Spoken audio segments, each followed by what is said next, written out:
안녕하세요. 페이지는 9페이지가 되겠습니다. 이번 시간에는 근로소득을 학습할 차례가 됐는데요. 자, 늘 얘기했듯이 종합소득은 6가지 소득으로 구성되어 있죠. 그 중에 2배삭은 연기 6개 중에 수업 목적으로 가장 중요한 게 이 근로소득과 그리고 기타 소득이라겠죠. 그래서 다른 소득과 달리 이 근로소득과 기타 소득은 아주 중요하기 때문에 각각 2번에 걸쳐서 나누어서 설명드리려고 해요. 그래서 이번 시간에는 근로소득 첫 번째 시간에는 우리 9페이지 크게 주제가 3가지죠.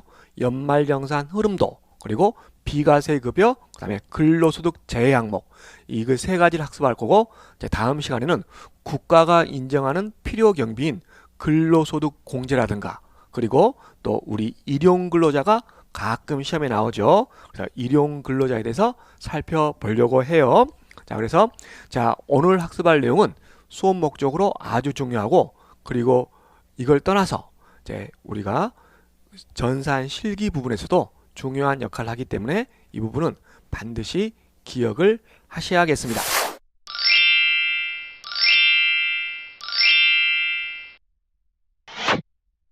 자, 먼저 교재 보시면 1절에 연말정산 흐름도가 나왔죠. 도대체 연말정산이 뭐고 언제 하고 또 어떻게 하는지 그걸 살펴볼 건데요. 자, 이 연말정산 흐름도는 개략적으로 살펴보는 거고, 나중에 소득공제나 세액공제 파트에 가서 디테일한 내용은 자세하게 다룰 거예요.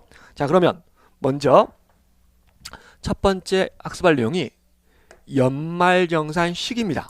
도대체 연말정산은 언제 하냐? 연말정산 시기는 이렇게 우리 기본적으로 근로소득자에 대해서만 연말정산 해주죠. 물론 예외적으로 공적연금도 연말정산이 가능하고, 또 사업소득 중에 무슨 방문 판매업이나 음료수 판매원 이런 특수업종에 대해서는 또 연말정산을 보험 모집인 같은 경우 연말하는 경우도 있지만, 기본적으로 연말정산은 근로소득이 중요하다.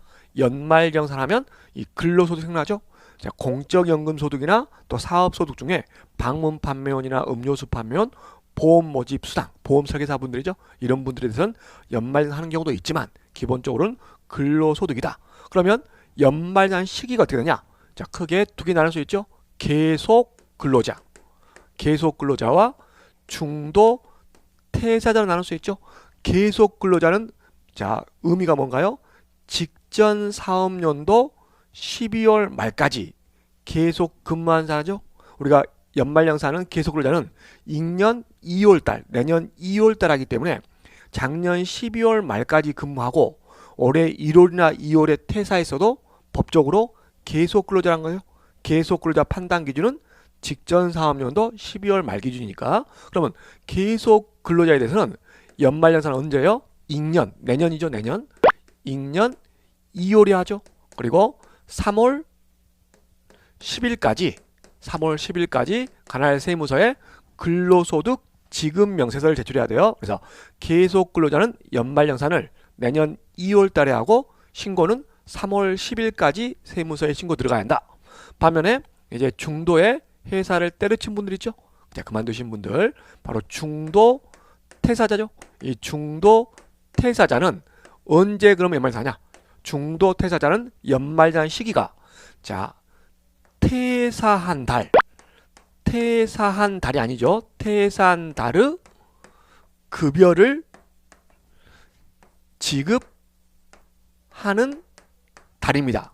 예를 들어서 8월 달에 퇴사했는데 8월 급여를 8월 말에 지급했으면 8월 달 한 거죠. 근데 8월 달에 퇴사했는데 이 회사 방침이 8월 급여는 9월 10일 날 지급한다. 그럼 9월 달에 하는 거죠. 그래서 중도 퇴사자는 퇴사한 달의 급여를 지급하는 달이기 때문에 퇴사한 달과 급여를 지급하는 달이 같을 수도 있지만 다를 수도 있잖아요. 퇴사한 달은 8월이고 급여 지급한 달은 9월이면 9월 달에 연말정산 하는 거죠. 물론 퇴직소득 관련 연말정산, 퇴직소득 관련 신고는 역시 3월 10일까지 신고하면 돼요. 그래서 계속 근로자는 익년 2월 달에 연말정산을 하고, 중도 퇴사자는 퇴사한 달의 급여를 지급하는 달에 하죠. 그리고 3월 10일까지 근로소득 원천징수 영수증, 3월 10일까지 역시 퇴직소득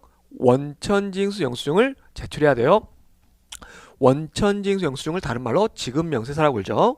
그러면 도대체 연말정산을 이렇게 하는데 도대체 연말정산이 뭐냐? 보시면 2번. 자, 연말정산 의의죠. 도대체 연말정산이 뭐냐? 의의인데요. 연말정산을 가장 간결하게 설명드리면 도대체 연말정산 의의가 뭐냐? 연말정산은 자 바로 자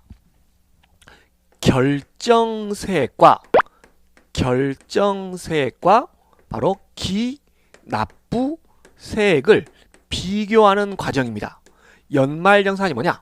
결정세액과 기납부세액을 비교하는 과정이란 거죠. 그럼 뭘 결정세액을 하냐? 결정세액은 근로자가 납부해야 할 세금을 말합니다. 근로자가 납부해야 할 세금을 결정세액이라고 그러고 기납부세액은 근로자가 이미 납부한 세금, 근로자가 이미 납부한 세금이란 거죠. 그럼 기납부세액은 우리가 매달 작년 1년 동안 매달 급여를 수령할 때 소득세를 원천히 당했죠. 우리가 매달 급여를 수령할 때 간이세액 적용표에 근거해서 매달 소득세를 원천히 당했습니다. 그 12개월 합친 거죠. 그게 기납부세액이죠. 이미 세무서에 자, 국고에 기록돼 있겠죠. 들어가 있겠죠. 그럼 연말정산은 이렇게 결정세액과 기납부세액을 비교하는 과정인데 기납부세액은 이미 원천히 당한 금액이고 그럼 결정세액 어떻게 가냐? 바로 앞으로 배우겠죠. 소득공제와 세액공제를 차감해서 하죠. 자, 근로자의 총급여에서 소득공제와 각종 세액공제를 차감해서 결정세액을 구하고 이미 작년에 1년 동안 납부한 기납부세액 이 두 개를 비교해서 자 추가 납부할 건지 환급할 건지 결정하겠다는 거죠. 그래서 예를 들어서 결정세액이 근로자가 납부해야 할 세금인데 이게 100만 원이 났다. 계산했더니 이게 100만 원이 났다. 결정세액이 100만 원이 났어요. 근데 기납부세액은 150이다. 그러면 이제 얼마 환급 받아요? 해석이 쉽죠? 납부해야 할 세금이 100만 원인데 이미 150을 납부했대요. 그러면 연말정산 과정에서 이렇게 50만 원을 환급받겠죠? 그런데 뭐 부양가족 수가 적었거나 또는 소득공제나 각종 세액공제 금액이 작아서 납부해야 할 세금이 180이 났어요. 똑같은 근로자라도 이렇게 부양가족이나 소득공제, 세액공제에 따라서 자 환급과 추가 납부가 결정된다는 거죠. 그래서 똑같은 연봉이라도 자 소득공제나 세액공제 혜택을 못 받아서 결정세액이 더 커져버린 거죠. 180. 기납부세액은 여전히 150인데 그럼 이런 경우는 자 어떻게 해석해야 돼요? 근로자가 납부해야 할 세금이 180인데 이미 납부한 세금은 150밖에 안 되니까 추가로 30을 토해내야겠죠. 그래서 연말정산은 이렇게 결정세액과 기납부세액을 비교하는 과정이다. 그럼 이제 세 번째 공부할 게 이제 그럼 연말정산 어떻게 하냐? 흐름도죠. 연말정산 흐름도입니다. 흐름도는 교재에 써놨어요. 이것은 이제 우리가 전산 자 우리 실기할 때 원천세 파트 있죠. 전산 자 실기할 때 원천세 파트에서 자 실기를 통해서 학습할 내용이기 때문에 여기서는 개략적으로 공부하겠다는 거죠. 연말정산 시기, 정산 의 그리고 연말정산 흐름도 이 세 개의 주제로 구성이 되어 있죠. 그리고 다시 한번 강조하지만 우리가 이제 원천세 실기 파트에서 연말정산을 실기를 통해서 이런 과정을 쭉 해볼 거예요.